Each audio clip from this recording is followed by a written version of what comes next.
특별한 날 여러분들과 함께 예배드림을 감사드립니다. 주님께서 이 예배의 자리에 함께 하심을 감사드리며 주님께 찬양을 올려드리겠습니다.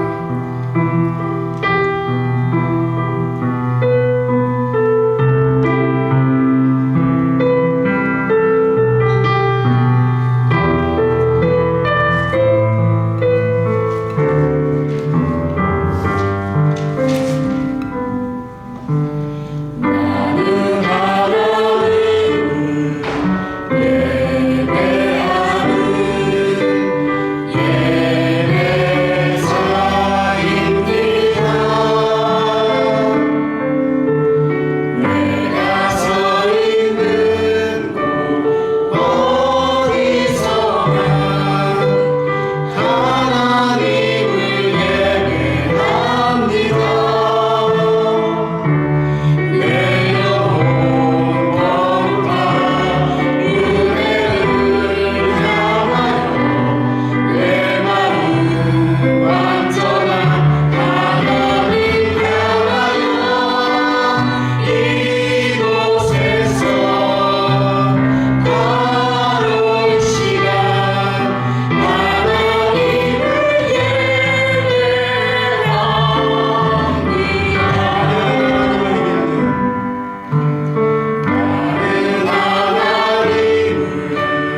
하나님 받아주시옵소서. 주님 임재하시옵소서. 이 자리에 함께하여 주시옵소서. 우리가 마음을 열으며 주님 앞에 나아가기 원합니다.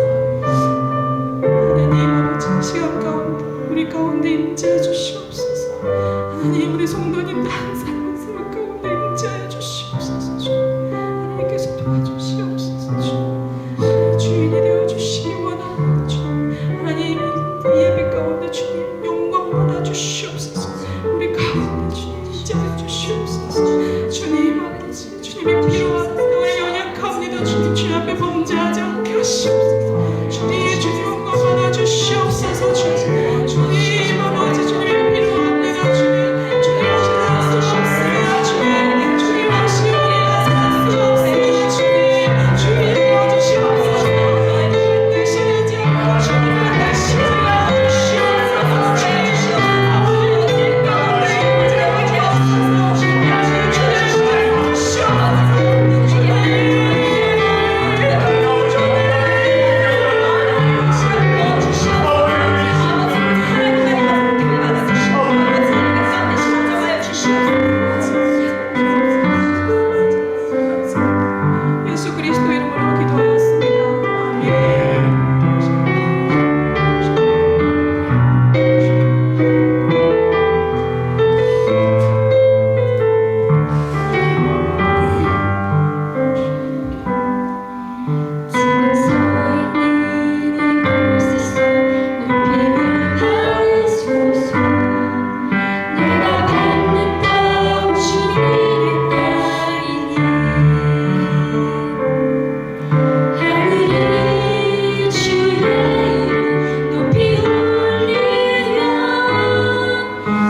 함께 기도하도록 하겠습니다.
사랑과 은혜가 충만하신 하나님 아버지, 주님의 도움으로 믿음 안에 살게 하시고 오늘 거룩한 주일을 허락하사 주님 전에 나와 예배하게 하심을 감사합니다.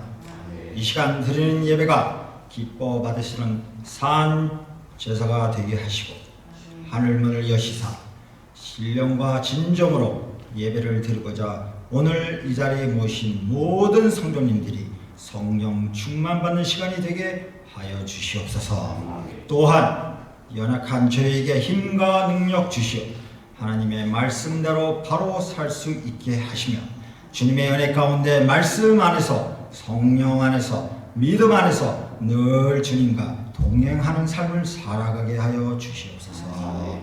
오늘 특별히 남서울 은혜교회 17년 창립 기념예배로 드리게 하심을 감사합니다.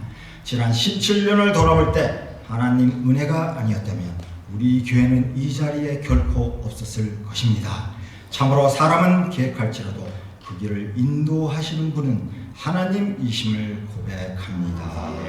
우연 없는 하나님의 신실한 섭리와 계획을 통하여 초대 김문일 목사님과 성도님들의 기도와 물질의 헌신으로 이 교회를 글렌데일에 세우시며 수년간 많은 잃어버린 영혼을 주님 앞으로 인도하여 구원받게 하는 사명을 감당하게 하심을 감사하며 그 이후 이대 일권 목사님의 양육과 지도 아래 지난 7, 8년간 나크라센터에 뿌리를 내리도록 인도하시고 많은 역경에도 불구하고 지금까지 못된 주님의 교회를 지켜주심을 감사합니다. 시간이 쌓인 만큼 성도님들의 수고가 쌓여가고 희생이 쌓인 만큼 하나님의 은혜도 쌓여갑니다. 은혜와 자비의 하나님, 교회를 위해 수고하고 애쓰며 하나님 앞에 더욱 신실된 교회를 만들고자 때로 밤잠 못 이루신 목사님, 장로님, 권사님, 그리고 이 모든 성도님들의 헌신이 하나라도 땅에 떨어지지 않게 하옵소서. 오늘 17년 창립 기념일을 시작으로 저희 마음에 교회를 향한 간절한 소원을 응답하시며 우리가 앞으로 새로운 비전과 사명을 세우고 감당하는 교회가 되게 하시옵소서. 복음에 전유하며 진리에 매진하며 성령의 지도되는 교회가 되기를 원합니다. 모든 성도님들이 영적인 삶, 성령에 이끄시는 삶, 주님 사랑의 메인 삶을 살기 소망합니다. 특별히 담임 목사님을 기억하사 능력 있는 말씀의 선포자가 되게 하시고 성령에 사로잡혀 능력의 목회를 하시며 말씀 선포할 때 구원과 변화되는 성도가 날마다 더하게 하시옵소서. 참 목자 선한 목자 예수님을 닮아 맡기신 주님의 양들을 영의 양식과 사랑과 보살핌으로 인도하시며 주님께 더욱 가까이 이끄시는 목사님으로 더욱더 세우시기를 간절히 기도합니다. 장로님들을 축복하사 그간 주님의 몸된 교회를 위한 희생과 노고가 결코 헛되지 않게 하시며 지난 세월 어떠한 역경 가운데서도 흔들리지 않고 교회를 지켜가신 믿음의 소상과 큰 열매를 우리 교회에 이루어지게 하옵소서. 권사님, 지사님들을 축복하사 우리 교회를 위해 기도와 수고로 애쓸 때마다 하나님의 사랑과 은혜로 채워주사 육신의 강건함과 가정의 축복이 넘치게 하여 주시옵소서. 이제 남서울 은혜교회는 각 성도 한 명 한 명이 연합되고 결합되어 주님께서 거하시는 거룩한 성전으로 지어져 가게 하시고 머리 대신 그리스도를 더욱더 닮아 생활 속에 주님이 날마다 드러나게 하옵소서. 오늘 말씀을 전하실 목사님께 성령 충만하게 하사 생명의 말씀, 능력의 말씀 선포를 통해 우리 교회와 각 성도님들께 새 믿음, 새 소망, 새 능력, 새 사랑을 회복하시는 시간이 되길 간절히 기도합니다. 오늘 이 모든 말씀을 우리 남서울 은혜교회 머리 대신 예수님의 이름으로 기도합니다. 아멘.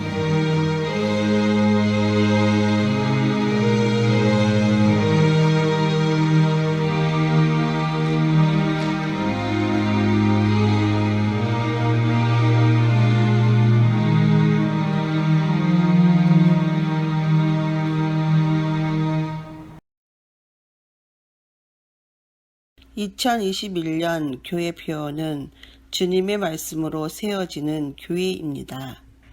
교회 표어를 위하여 주님이 주시는 말씀에 귀를 기울이시고 주님의 뜻을 이루시는 성도가 되시길 바랍니다. 10월 17일 주일 오후 1시에 교회 사무실에서 예수 영접 모임이 있습니다. 아직 참석하시지 않는 성도님들의 참여를 부탁드립니다. 온라인 말씀 집회를 은혜 중에 마쳤습니다. 함께 하신 모든 성도님께 감사드립니다. 예배 공동체의 보호를 위하여 마스크 착용과 방문 일지 작성을 부탁드립니다.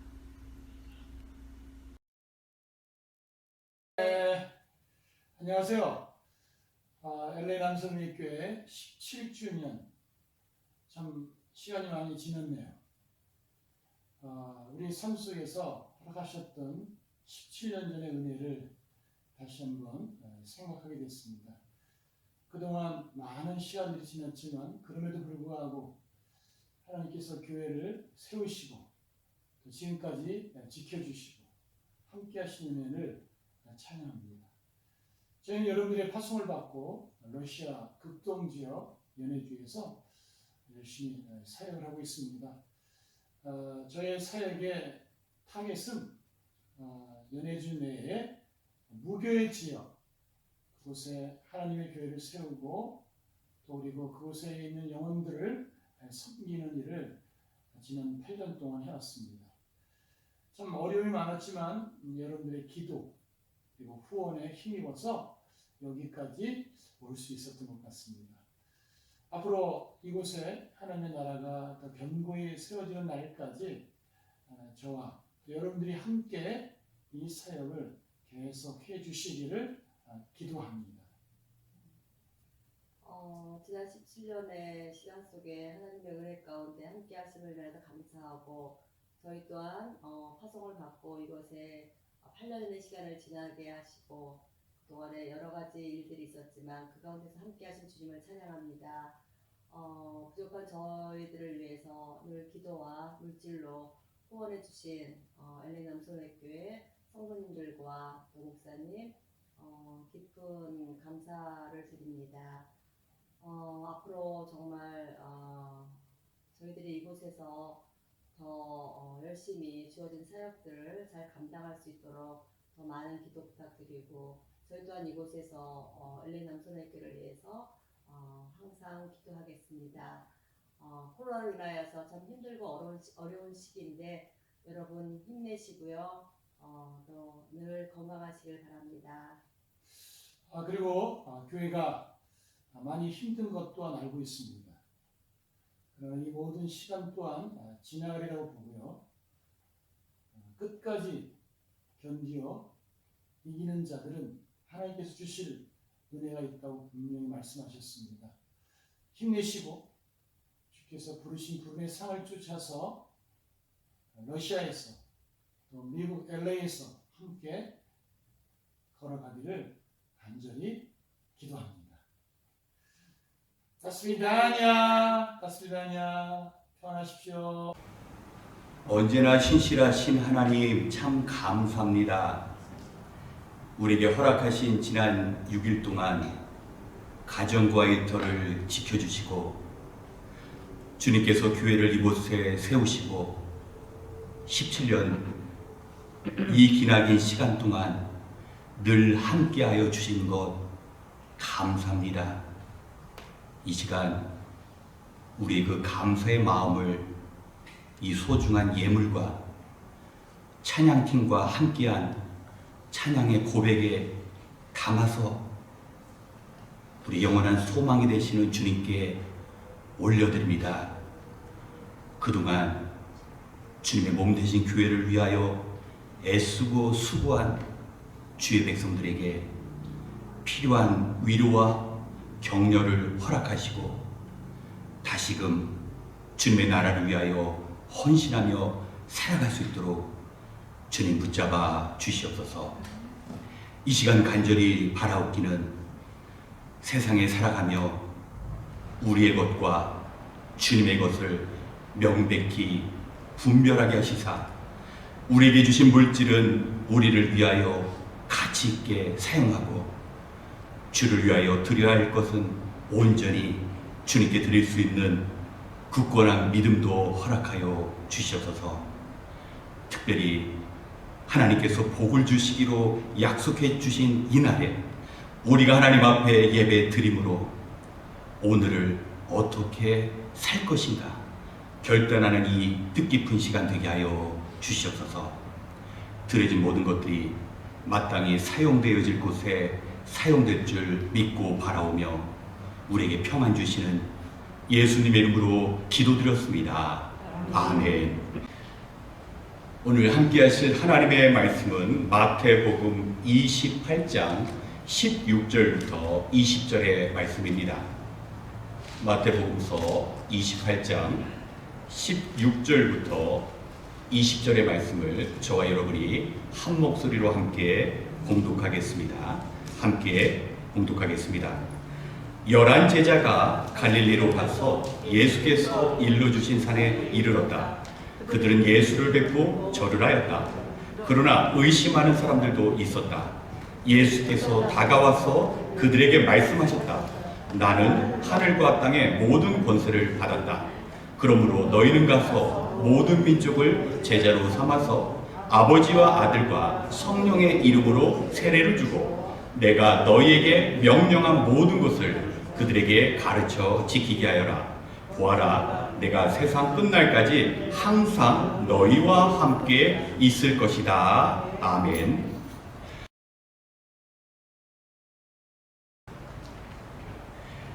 며칠 전 아침 뉴스에서 오징어 게임이라는 드라마에 대해서 보도하는 기사를 보게 되었습니다.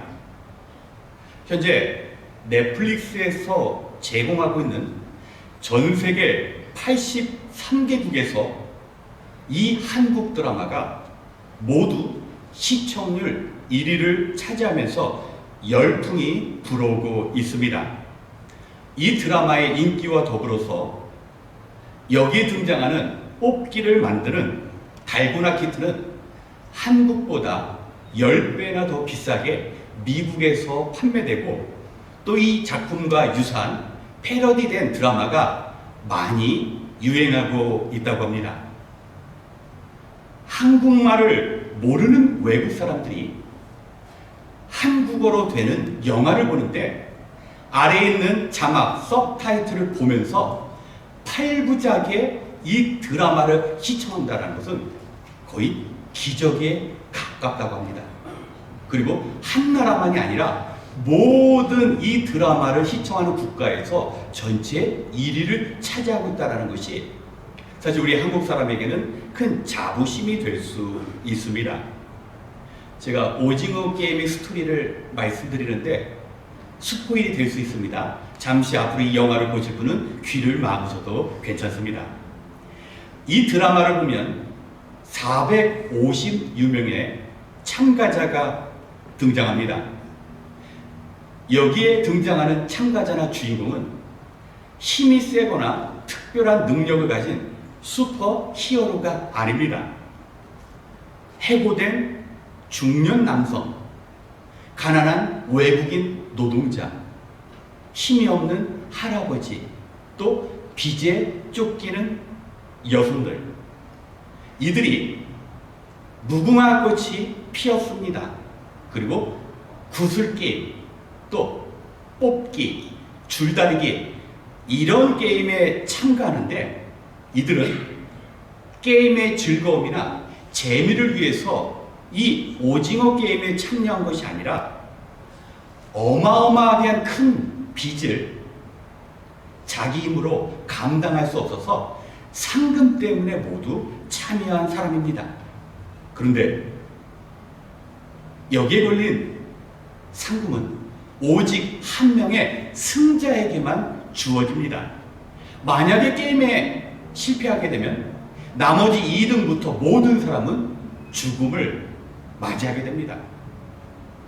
저는 이 드라마를 본 적이 없지만 이 드라마에 대한 평가를 들으면서 조금 잔인하고 슬프다라는 그런 느낌이 들었습니다. 그런데 왜 전 세계 사람들은 자막을 보면서 이 드라마에 열광할까? 한 영화 평론가가 이런 말을 했는데 마음이 다가옵니다. 이 한국 드라마가 시청자들의 마음을 사로잡는 이유는 드라마 속에서 목숨을 걸고 게임을 하는 그 사람들의 처절한 모습이 그 드라마를 바라보고 있는 자기의 모습과 너무 비슷하다는 겁니다. 그리고 게임에서 한 사람 두 사람 쓰러져 나가는데 그 연약한 모습이 곧 자기라는 일종의 동질감을 느끼게 된다는 겁니다. 그러니까 결국 세상살이에 지친 나의 모습이 드라마 속에서 비춰지기 때문에 사람들은 더욱 이 드라마에 공감하고 또 마음을 준다는 겁니다. 저는 이런 스토리와 이 드라마에 대한 평가를 들으면서 마음 한구석에 어쩌면 이렇게 성경이 바라보고 있는 영적인 눈으로 비춰진 세상과 이렇게 유사할까? 그런 느낌이 들었습니다.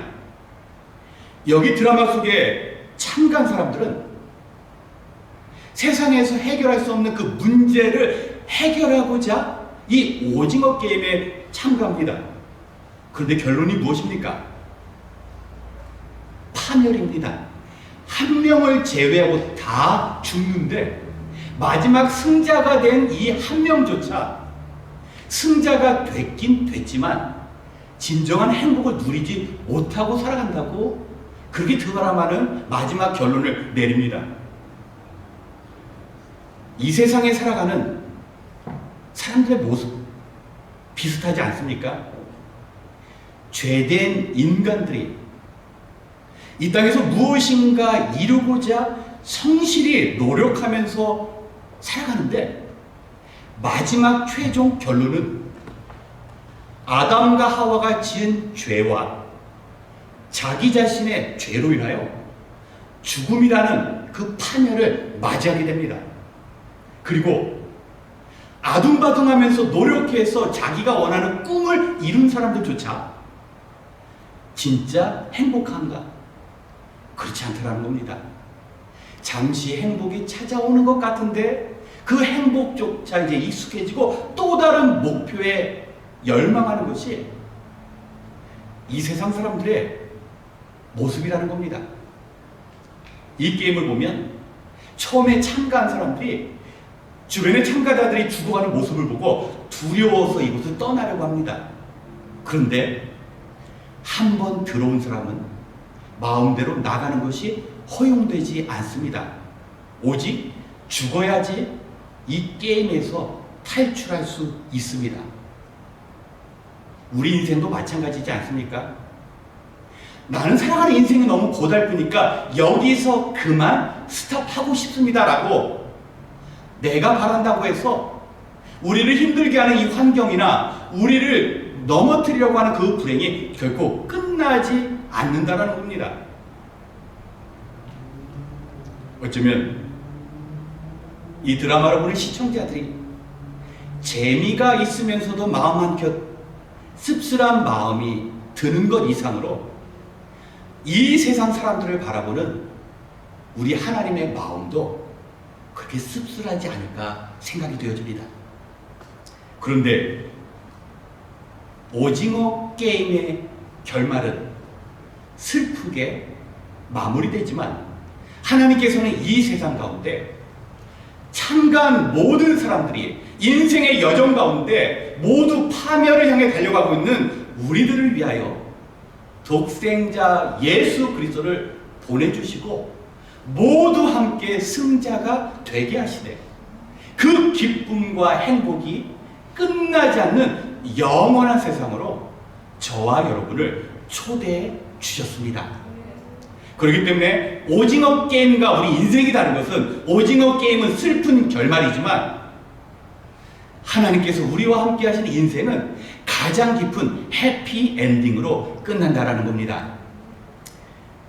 사랑하는 성도 여러분, 17년 전 LA 남서른의 교회가 세워졌고 2014년 6월에 글렌델에서 이곳 라크레 센터로 교회가 옮겨지게 되었습니다. 제가 교회에도 가게 되면 약 4마일도 안 되는 거리인데 5개의 교회가 있습니다. 매일 집에서 교회로 가면서 느끼는 마음이 이곳에도 교회가 많은데 왜 하나님은 우리 교회를 이곳에 세워 주셨을까? 성도 여러분, 왜 하나님께서 우리 교회를 이곳으로 옮기게 하셨습니까? 저는 이 답을 드리기 이전에 또 하나의 물음을 던지고 싶습니다. 우리 교회뿐만 아니라 이 땅의 모든 교회들, 왜 하나님이 그 교회를 세우셨습니까? 어떻게 보면 너무나 많다라는 느낌이 들 정도의 그 교회들을 왜 세우셨습니까? 성도님들의 마음에 다양한 답이 생각날 수 있습니다. 처음 교회를 나오시는 분들이 느끼는 것은 이런 겁니다. 와, 교회 와보니 참 좋은 사람도 많다. 교회는 사람을 만나고 교제하는 곳이구나. 이런 느낌으로 신앙생활을 시작하다가 말씀을 들으면서 점점 생각이 달라집니다. 하나님께서는 이 교회라는 곳에서 성경을 알아가라고 세우셨나? 또 어떤 분들은 이 교회는 기도하는 장소로 하나님께서 교회를 세우셨나? 어떤 분들은 예배하는 곳, 어떤 분들은 선교하라고, 어떤 분들은 사회에 참여하라고 교회를 세웠다라고 생각할 수 있습니다. 모두 답이 될 수 있습니다. 그런데 저는 그 많은 이유 중에 가장 중요한 이유, 우리가 다른 것들은 놓치더라도 절대 놓쳐서는 안 되는, 주님께서 이 땅에 교회를 세우시고 그 교회 중에 하나를 이곳 라크레센타 지역에 세우신 이유를 오늘 말씀을 통해서 그 답을 찾아보고자 합니다. 먼저 우리 주님께서는 이 땅에 교회를 세우기 이전에 제자들을 준비시키셨습니다. 예수님께서 친히 찾아가셔서 어부나 세리나 당시 사회의 엘리트들이 아니라 사람들이 환영할 만한 그런 사람들이 아니라 너무나 평범하고 어쩌면 오징어 게임에서 등장하는 그 참가자처럼 연약하고 부족한 사람들을 부르셨습니다. 그리고 3년 동안 함께 하신 후에 예수님은 십자가에 못 박혀 죽으시고 부활하신 다음에 이제 마지막으로 하늘에 오르시기 전에 감람산이라는 곳에서 제자들을 불러 모으셨습니다.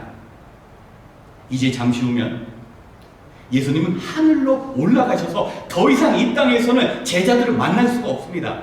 어떤 분위기입니까? 마치 죽어가는 아버지가 사랑하는 자녀들을 모아놓고 이제 곧 임종의 순간 앞에 이제 곧 죽게 되는 그 순간 앞에 유언처럼 남긴 말씀이 오늘 저와 읽은 말씀입니다. 아버지가 돌아가시기 전에 얘들아 너희들 음식을 사 먹을 때는 꼭 유통기간 확인해라 이런 말씀 해주실까요? 그렇지 않을 겁니다. 정말 아버지의 마음에 담아있는 내 사랑하는 자녀들 절대 잊어서는 안 되는 그 몇 마디 메시지를 자녀들에게 남길 것입니다. 우리 예수님 심정도 마찬가지입니다. 이제 나는 구름을 타고 올라가는데 내 대신 이 땅에서 교회를 세워야 할 제자들, 그 제자들이 무엇을 해야 할지 이 유언과 같은 대사명에 주님께서 제자들에게 교회를 세우신 이유를 말씀하고 계십니다. 오늘 읽은 말씀은 제가 다시 한번 읽어드립니다. 나는 하늘과 땅의 모든 권세를 받았다.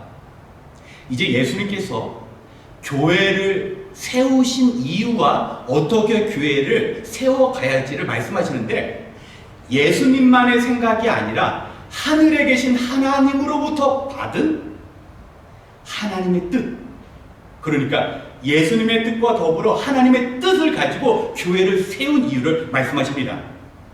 어떻게 말씀하셨습니까? 너희는 가서 모든 민족을 제자로 삼아서 아버지와 아들과 성령의 이름으로 세례를 주고 내가 너에게 명령한 모든 것을 그들에게 가르쳐 지키게 하라. 여러분 머릿속에 제가 읽어드린 말씀을 한번 기억해 보십시오. 다시 읽습니다.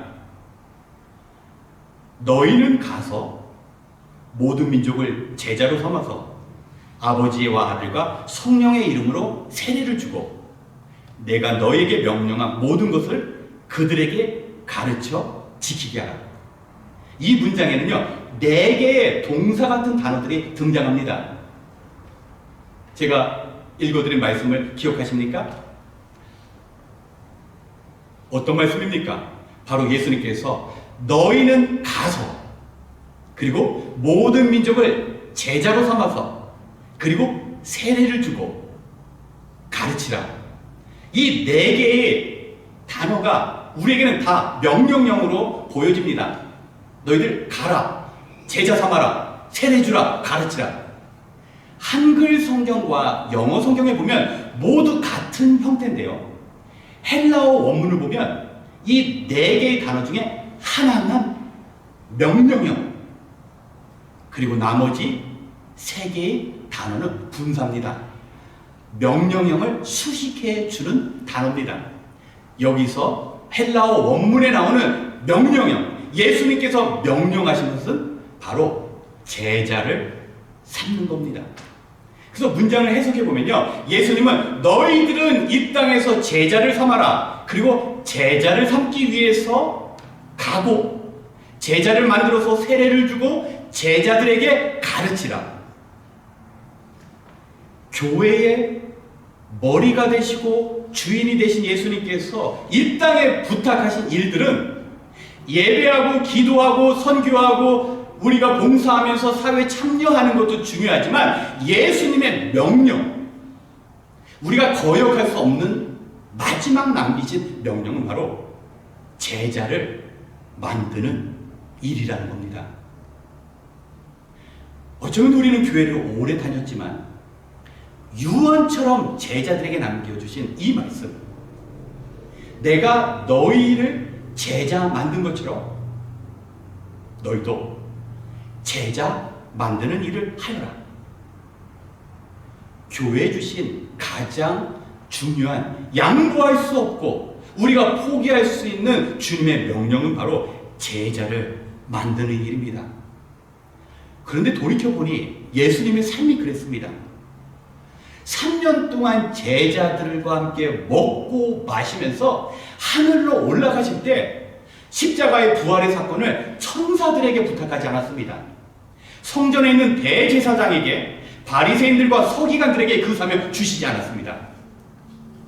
자신이 십자가에 죽으시고 인류를 위해 구원하신 그 일들을 제자들에게 부탁하시사 그들이 가는 곳마다 교회가 세워지고, 그리고 교회에서 가장 중요한 제자 만드는 일들을 잊지 않도록 명령해 주신 것입니다.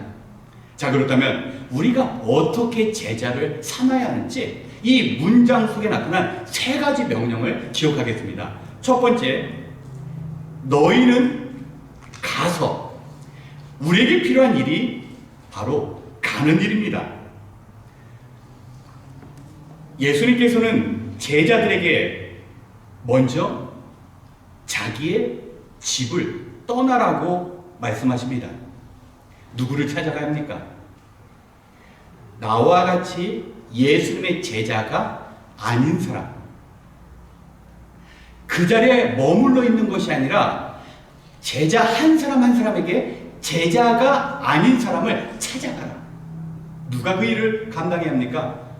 저와 여러분, 교회를 이루는 저와 여러분이 가야 합니다. 그런데 이렇게 기도할 때가 많습니다. 하나님, 우리 언니 복음을 통해서 세상에 복음 전하게 해주세요. 우리 언니 세상을 향해 가게 해주세요. 이 기도 응답받으면 하나님, 우리 철없는 막내 주의 말씀 가지고 세상을 향하게 해주세요. 자기는 가지 않고 언니 가게 만들고 동생 가라는 거 아닙니다. 먼저 우리가 제자가 아닌 사람들을 향해 가야 합니다. 그러면 어디로 갑니까? 성령이 너희에게 내리시면 너희는 능력을 받은 다음에 예루살렘, 너희가 유대 예루살렘에 있으니까 예루살렘에 있는 사람들을 찾아가서 제자가 아닌다면 그 제자를 만들고, 예루살렘이 제자화 되면 그 다음은 유대 땅, 유대가 제자가 되면 그 다음은 더 멀리 떨어져 있는 사마리아 땅, 그리고 사마리아까지 주의 복음이 증거되어서 제자 만드는 일이 일어나면 땅끝까지 순서를 정하셨습니다. 그렇기 때문에 우리는 교회의 성도로서 스스로 물어봐야 합니다. 나는 지금 예수님께서 제자 만들라는 이 일을 얼마나 성실하게 진지하게 감당하고 있는가? 나 때문에 예수님의 제자가 되는 일들이 일어나야 합니다. 어디로부터요? 우리 가족으로부터요. 예수님은 그래서 가족을 돌보지 않는 자는 믿음을 저버린 자요, 믿지 않는 자보다 더 악하다라고 말씀하신 이유가 어디로부터 제자 만드는 일들이 시작돼야 합니까? 내가 살고 있는 이 지역 예루살렘, 제자들이 머문 예루살렘, 우리가 살고 있는 이 라크레센타 지역부터 우리가 변화시켜야 한다는 겁니다. 하나님 보시기에는 이곳에 있는 5개만으로 교회로는 부족하다고 생각하셨기 때문에 우리 교회로 옮기셨습니다. 우리의 관심이 어디를 향해야 합니까? 이 라크레센타 지역입니다. 한번 생각해 보십시오. 멕시코에 계신 선교사님이 매일 필리핀 사역에만 관심을 갖고 있습니다. 그리고 필리핀에 계신 선교사님은 중국 사역에만 관심을 갖고 있습니다. 멕시코에 계신 선교사님은 멕시코 땅을 변화시키고, 필리핀에 계신 선교사님은 필리핀을, 그리고 이 라크레센터에 있는 우리는 이 지역사회에 제자 만든 일을 첫 번째 일로 감당하는 것이 우리 주님께서 우리에게 간절히 부탁하신 사명이라는 겁니다. 그래서 다시 한번 눈을 넓히기 전에 내 주변을 한번 보시기 부탁드립니다. 우리 아이들이 지금 제자로 살아가고 있는가? 예수님 닮아서 예수님의 인격을 닮아가고 하는 일이 예수님이 행하신 일. 그렇기 때문에 아버지 된 이에게는 더 큰 부담이 있습니다. 아이들을 잘 먹이고 양육하는 것 이상으로 아버지는 자녀들에게 제자의 모습으로 살아가는 아버지의 모습 보여줘야 합니다. 여러분이 직장 가시면요, 여러분이 직장에서 여러분의 직책을 이야기하기 이전에 여러분이 예수님의 제자로 살아가는 모습을 보여주셔야만 합니다. 그래서 어떻게 해야 합니까?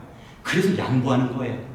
가족을 변화시키는 일처럼 말도 안 되는 일이지만 참아주고 견뎌주고. 왜요?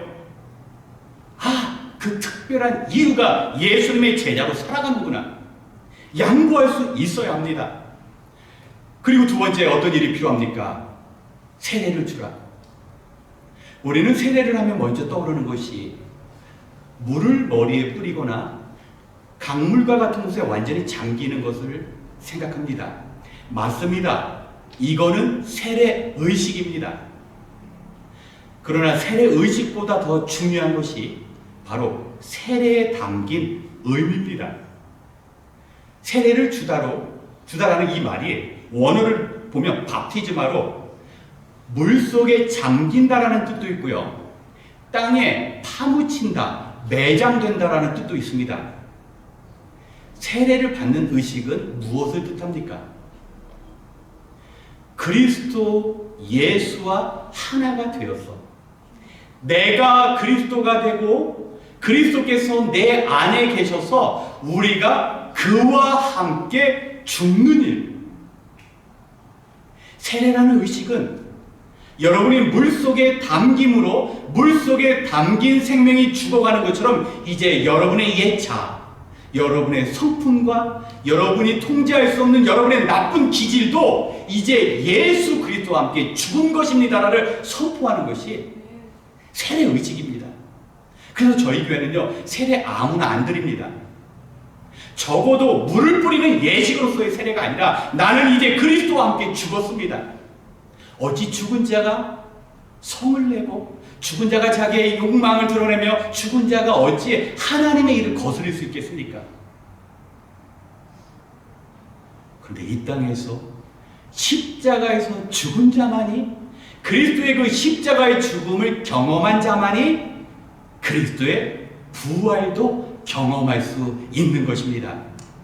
만약 십자가에 예수 그리스도와 함께 죽지 않으면 마지막 날에 다시 살아나지 못합니다.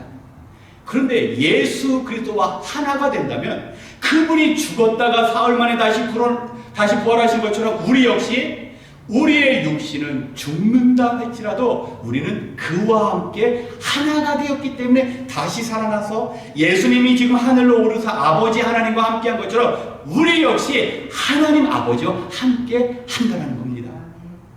그래서 여러분, 내가 세례받았다는 것은 잠깐 물을 뿌리는 의식이 아니라 내 성격은 죽었어. 이제 내 예전의 나쁜 습성술은 끝난 거야. 이런 경험과 이런 고백이 매일의 삶 가운데 있어야 합니다. 그리고 마지막에 제자를 만들기 위해 해야 할 것이 무엇입니까? 바로 가르치는 겁니다.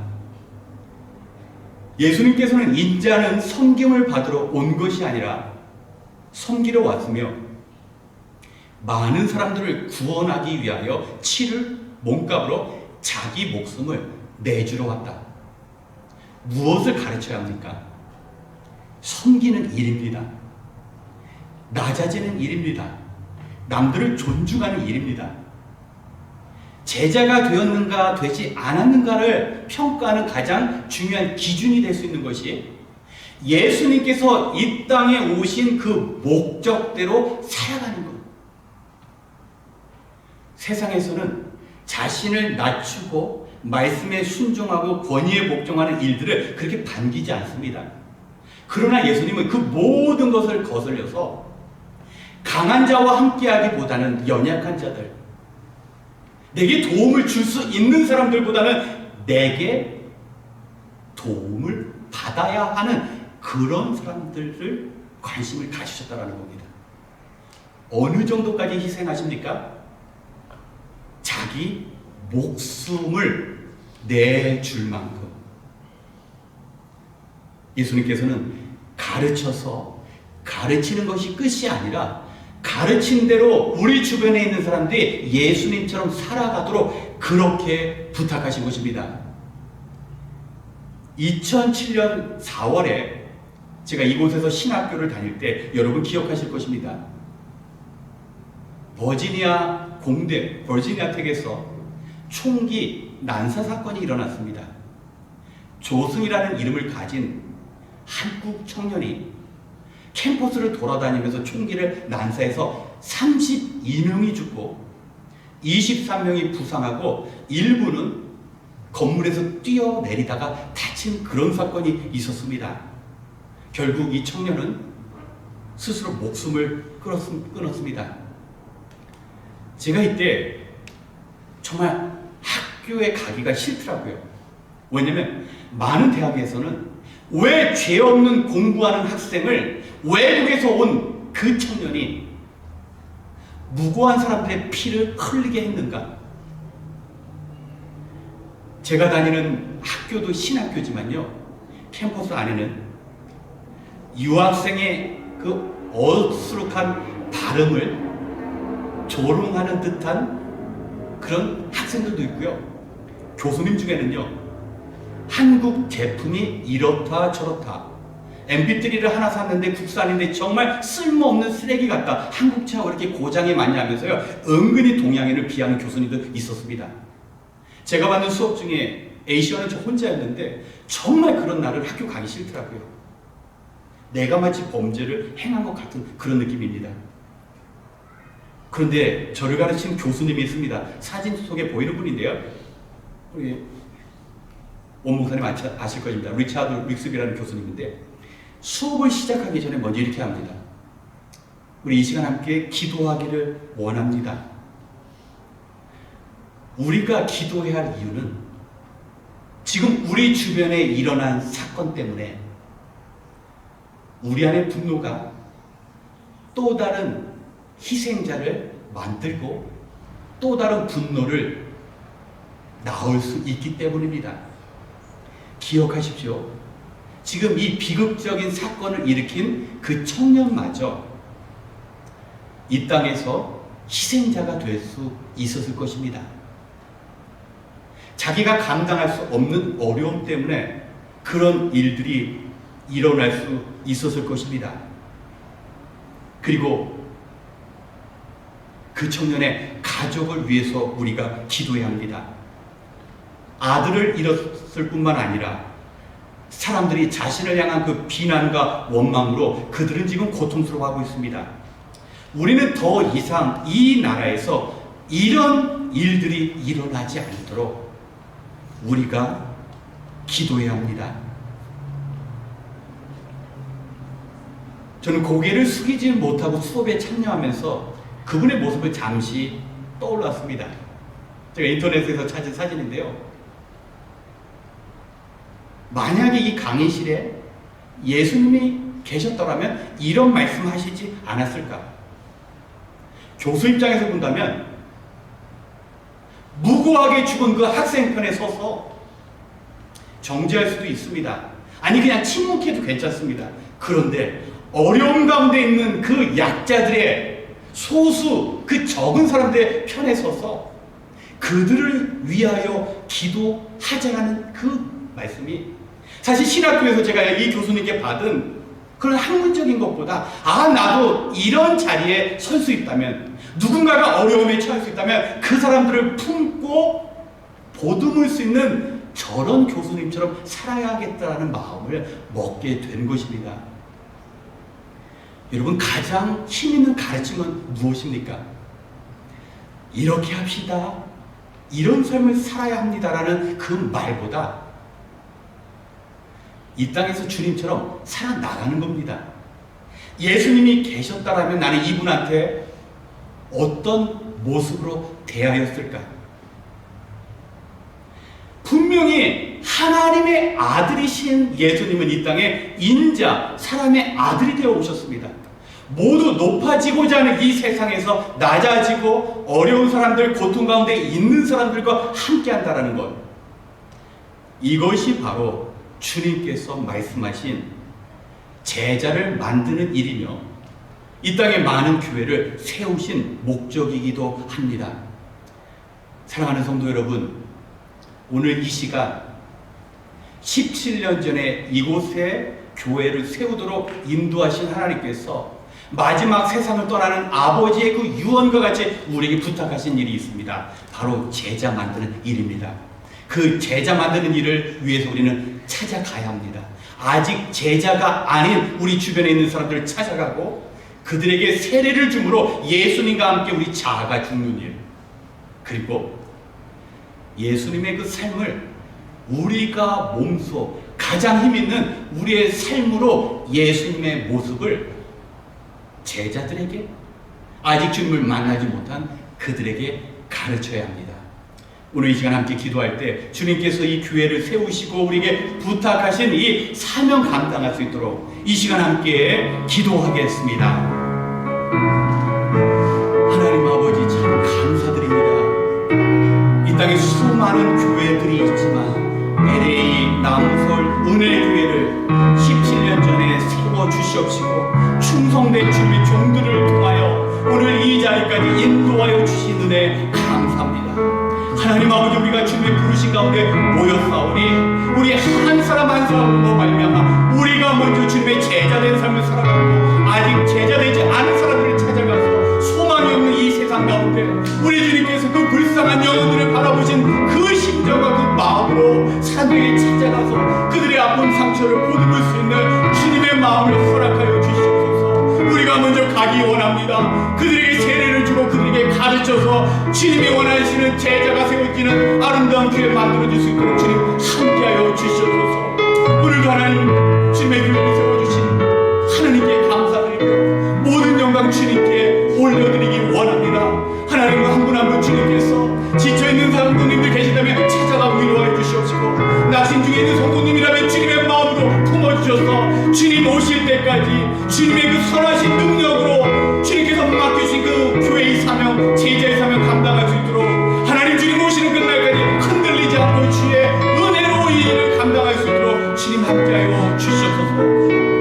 모든 것을 감사드리며 우리 교회를 세우시고 우리와 함께 하시는 예수 그리스도의 이름으로 기도드렸습니다. 아멘. 이 시간 다 함께 일어나셔서 우리에게 교회를 세우시고 함께 하시는 주님을 찬양하겠습니다.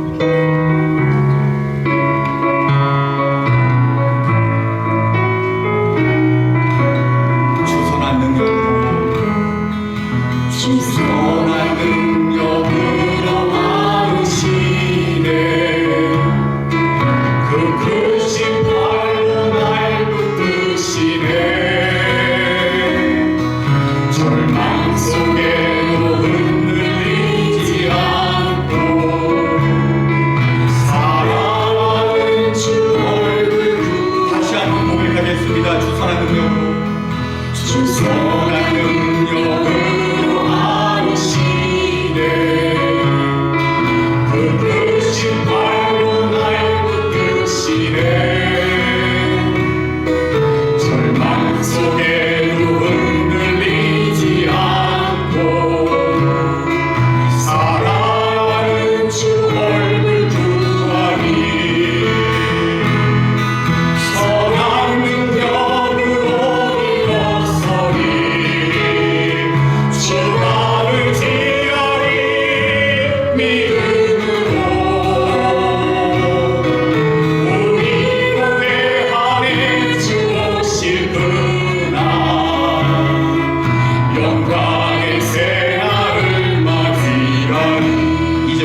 예수 그리스도의 은혜와 하나님의 크신 사랑하심과 지난 17년 동안 이 교회를 세우신 주님의 말씀대로 주님의 제자를 양육하는 그 모든 일에 온 마음과 정성을 다한 함께한 LA 남솔 은혜교회 모든 성도님들과 소망이 없는 이 어두운 땅에 소망의 복음을 전하시는 귀한 선교사님 그 사역과 가정 위에 지금도 그 크신 은혜가 영원토록 함께 계실지어다. 아멘.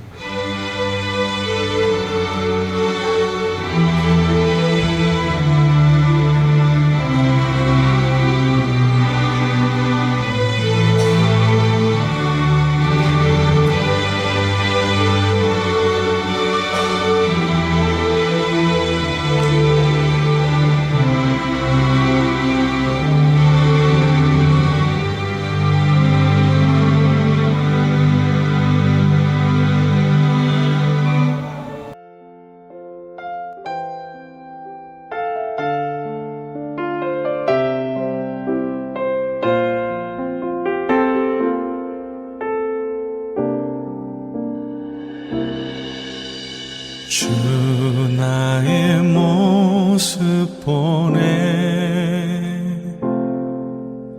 상한 나의 맘 보시네